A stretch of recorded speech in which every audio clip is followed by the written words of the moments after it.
आज एक महत्वपूर्ण खबर की सबसे पहले बात कर लेते हैं। हरियाणा में जिला स्तर पर ऑब्जर्वर्स की नियुक्तियां की गई हैं। बीजेपी प्रदेश अध्यक्ष मोहनलाल कौशिक ने पर्यवेक्षक नियुक्त कर दिए हैं। सबसे पहले मैं आपको बताता हूं कि कुरुक्षेत्र से ऑब्जर्वर मुख्यमंत्री नायब सिंह सैनी खुद हैं और सोनीपत से ऑब्जर्वर बनाए गए हैं। मोहनलाल कौशिक खुद वहां पर ऑब्जर्वर के तौर पर तैनात रहेंगे। करनाल से मनोहर लाल को ऑब्जर्वर बना दिया गया है और झज्जर से ओपी धनखड़ को ऑब्जर्वर बनाया गया। ये जिम्मेदारी सौंपी गई है।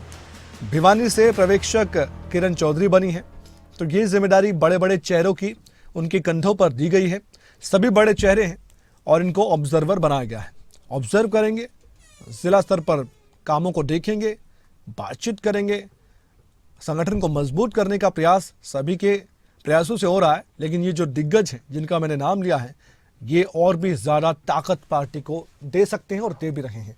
क्या मायने हैं इसके, क्या काम है ऑब्जर्वर का, क्यों ये ऑब्जर्वर बनाने पड़े हैं? इन तमाम सवालों के साथ हम सीधे आपको ले चलते हैं। हमारे साथ जुड़ चुके हैं हमारे पॉलिटिकल एडिटर अनिल मौर्य, उनसे बातचीत करते हैं। अनिल, ऑब्जर्वर नियुक्त किए गए हैं। केंद्रीय मंत्री मनोहर लाल तक की भी ड्यूटी ऑब्जर्वर के तौर पर लगाई गई है। मुख्यमंत्री नायब सिंह सैनी खुद ऑब्जर्वर बने हैं, खुद प्रदेश अध्यक्ष ऑब्जर्वर बने हैं। ओपी धनखड़ पूर्व प्रदेश अध्यक्ष रहे हैं, मंत्री भी रहे हैं, उनको भी ऑब्जर्वर बनाया गया है। किरण चौधरी राज्यसभा सांसद है, उनको भी ऑब्जर्वर की भूमिका निभाने के लिए जिम्मेदारी सौंपी गई है। पहली बात, क्यों ये ऑब्जर्वर बनाए गए हैं, क्या इनका काम होगा, क्या ये करने वाले हैं, थोड़ा सा विस्तार से हमारे दर्शकों को बताइए, समझाइए।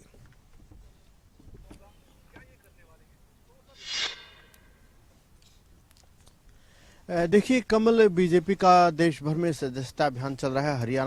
हरियाणा में भी बीजेपी का सक्रिय सदस्यता अभियान चल रहा है, जिसके तहत हरियाणा में बीजेपी को 50 लाख सदस्य बनाने हैं। बीजेपी हरियाणा में 50 लाख मेंबरशिप का जो टारगेट है वो किस तरीके से अचीव कर सकती है, इसी को लेकर कहीं ना कहीं जो हरियाणा बीजेपी इकाई है लगातार गंभीर नजर आ रही है। क्योंकि जो हरियाणा में सक्रिय सदस्यता अभियान है 30 नवंबर तक चलेगा। बीजेपी के हरियाणा में अब तक 11.5 लाख सदस्य बन चुके। तो ऐसे में जो दिन बचे हुए, इतने कम समय में 50 लाख का टारगेट कैसे पूरा किया जा सके, इसी को लेकर हरियाणा बीजेपी अध्यक्ष मोहनलाल बड़ौली की तरफ से जो बीजेपी के तमाम बड़े नेता सभी की ड्यूटियां लगाई गई। और जिस तरीके से जो लिस्ट है इसमें आप देख सकते हैं, खुद मुख्यमंत्री नायब सैनी को कुरुक्षेत्र जिले का ऑब्जर्वर लगाया गया। उनके साथ जो असीम गोयल हैं, जो पूर्व मंत्री, वो भी ऑब्जर्वर के तौर पर रहेंगे।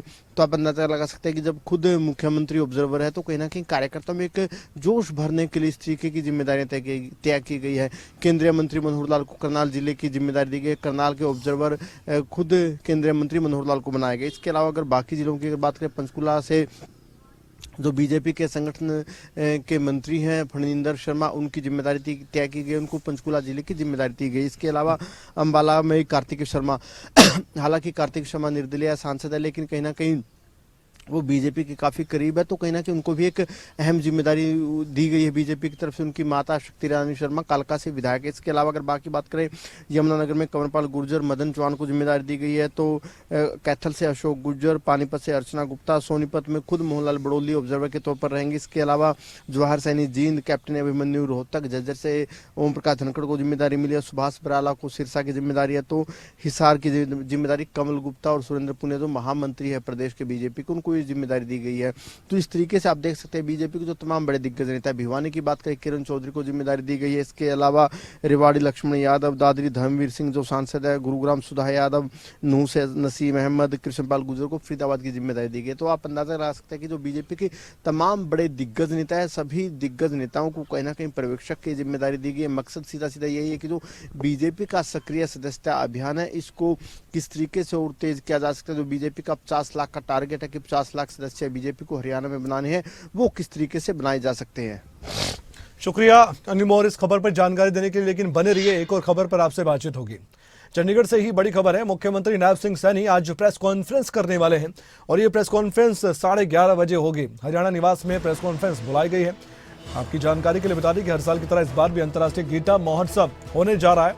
तो एक एक डिटेल, एक एक बात, इस बार क्या खास रहने वाला है, कैसे इस बार अलग होगा ये गीता जयंती महोत्सव, इसके बारे में भी जानकारी दे सकते हैं। दूसरे विषयों पर भी बातचीत कर सकते हैं। आइए सीधे रुख करते हैं हमारे पॉलिटिकल एडिटर अनिल मौर्य का, हमारे साथ जुड़े हुए हैं। अनिल, एक बड़ा विषय तो मैंने बताया दर्शकों को, गीता जयंती महोत्सव। इसके अलावा भी कोई ऐसा बड़ा विषय है जिसको लेकर खास तौर पर यह प्रेस कॉन्फ्रेंस बुलाई गई है? और गीता जयंती महोत्सव हर साल बहुत बेहतरीन तरीके से आयोजित होता है। इस बार क्या अलग करने की सोच रही है हरियाणा सरकार?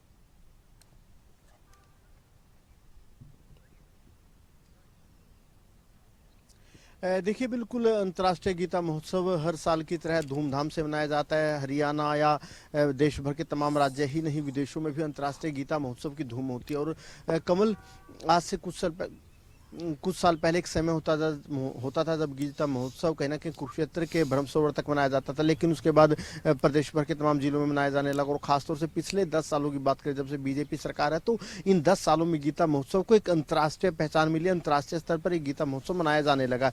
इसी को लेकर हरियाणा के मुख्यमंत्री नायब सैनिक प्रेस कॉन्फ्रेंस करने जा रहे हैं। मुख्यमंत्री नायब सैनिक की प्रेस कॉन्फ्रेंस हरियाणा निवास में सुबह 11:30 बजे होगी, जिसमें कहीं ना कहीं अंतर्राष्ट्रीय गीता महोत्सव को लेकर जो महत्वपूर्ण जानकारियां हैं वो मुख्यमंत्री मीडिया से शेयर करेंगे। क्योंकि जो अंतर्राष्ट्रीय गीता महोत्सव है 28 नवंबर से शुरू होकर 15 दिसंबर तक चलेगा।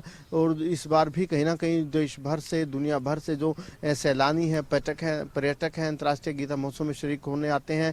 इस बार के अंतर्राष्ट्रीय गीता महोत्सव में क्या कुछ खास रहेगा, क्योंकि चाहे देश की बात करें, तमाम बड़े ब्यूरोक्रेट्स की बात करें, नेताओं की बात करें, आम आदमी की बात करें, हर आदमी कहीं ना कहीं गीता के श्लोकों का जिक्र करता है। पूर्व मुख्यमंत्री मनोहर लाल की बात करें, वो हमेशा अपने साथ एक छोटी गीता रखते थे। वो कहते थे कि वो गीता के हिसाब से आगे चलते हैं। और कहीं ना कहीं मुख्यमंत्री नायब सैनिक भी कहीं ना कहीं अंतर्राष्ट्रीय गीता महोत्सव को और ज़्यादा पहचान मिले और किस तरीके से इसको भव्य रूप दिया जा सकता है। इस बार के अंतर्राष्ट्रीय गीता महोत्सव में कौन कौन मुख्य अतिथि रहेंगे, इस तरीके की जो तमाम जानकारियाँ हैं मुख्यमंत्री मीडिया से शेयर करेंगे। अंतर्राष्ट्रीय गीता महोत्सव के अलावा भी कहीं ना कहीं जो समसामयिक मुद्दे हैं, जिस तरीके से जो राजनीतिक माहौल है, उन माहौल पर भी कहना कि मुख्यमंत्री मीडिया से बातचीत करते नजर आएंगे।